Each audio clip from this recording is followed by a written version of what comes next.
Hey, it's me again, and I'm just gonna do a part 2 of the video of demanding an apology from the Jamaican government.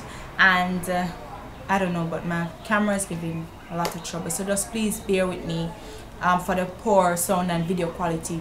But as I was saying, in the book of Genesis, it talks about a leader. His name Pharaoh, who Joseph was an Israelite who got sold into slavery. And long story, you can read the scripture for yourself. But I was speaking specifically about Proverbs, talking about without vision the people perish, and we are talking about our leaders in Jamaica, how they on average are blind leaders who have no vision, and they don't like the idea of thinking outside of the box. And as a result, we find that many of us in this country also don't believe in thinking outside of the box. So if we can't see the thing, if we can't think it through logically, then maybe we don't want to try, or we don't want to dream. And I'm saying for the especially for the graduates who finish, persons with tertiary education, when Joseph spoke to Pharaoh about the dream that he had about them having 7 years of famine coming up, for 7 years of fatness, I guess, and 7 years of famine in Egypt, he did not freak out. He did not say, all right, then what am I supposed to do if there is no growth, there is no agriculture, there is no nothing over the next 7 years? That sounds like obviously they're going to die, because how are they gonna find food with 7, not 1 year, not couple months, but 7 years of without having any food or any development and so on? But the first thing basically that came to Pharaoh's mind, being a smart, wise leader with a vision, is okay, then in that sense, if we're gonna have 7 years of famine, then why don't we appoint somebody who can be in charge of saving up food for the during the 7 years, when we're gonna have a lot of food and a lot of farm produce, to save up for a time when we're not gonna have, which is the next 7 years.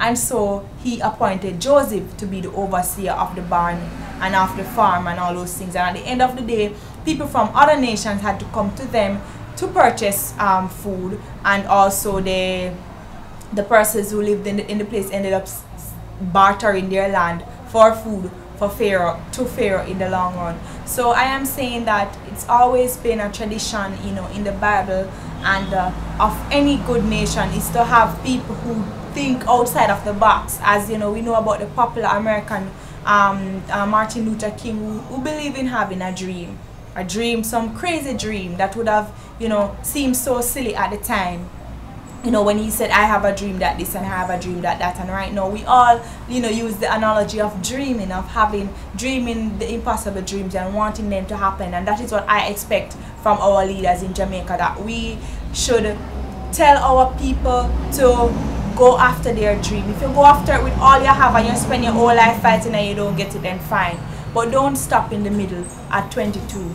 Give up on your dream at 30, at 40, at 60, at 70. Don't you ever give up on your dream, because even when we profess that we are Christian, that we are saved, that we should believe, we believe in an impossible God, we believe in the virgin birth. I'm sure we can believe that God can provide, and boost our economy. But if none of us are willing to work hard to build our own country, are not willing to work hard for it, then we cannot expect to have that, right? That's just the fact of the story, right? And we don't want to have a set of leaders who don't believe that, they only believe that, okay, let us look at the facts. The fact is that we're in a poor country. Next fact, we don't have any money.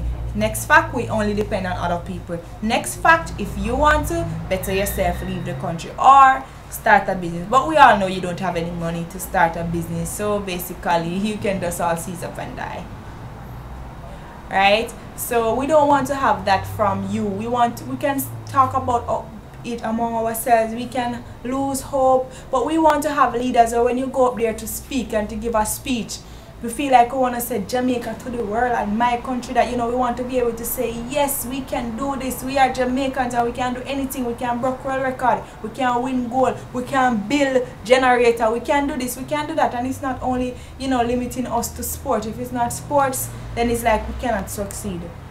What about persons who are good? We are so many people here who are such excellent cooks. The average Jamaican, I think, can do a pretty good job, in the kitchen, and yet we don't promote that sort of thing. That's our natural talent. We like flavor, we like food, we like colors, we like partying, we like to have fun, we like to laugh, we like to dream, we like to think. But most of us now are being told that, listen, just go with the flow and don't bother with wanting too much, because our country has nothing to offer us.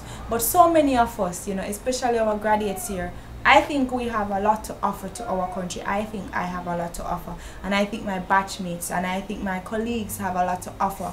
But if we keep hearing every day that we have nothing to give and the only thing we can do is go and take from somebody else's country, then we don't want to hear that. But I will probably try to post a link at the original article. Of course, he didn't just say that, he said other things, and he made sense and he was right.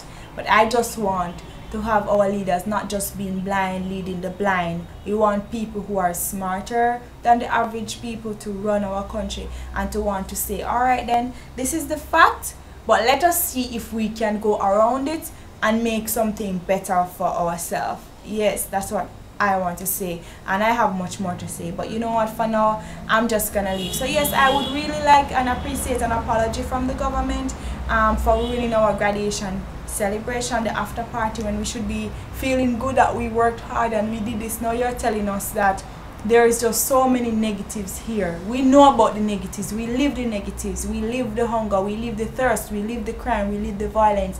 Now tell us something that we don't know. I'm Blade, and I'm cutting.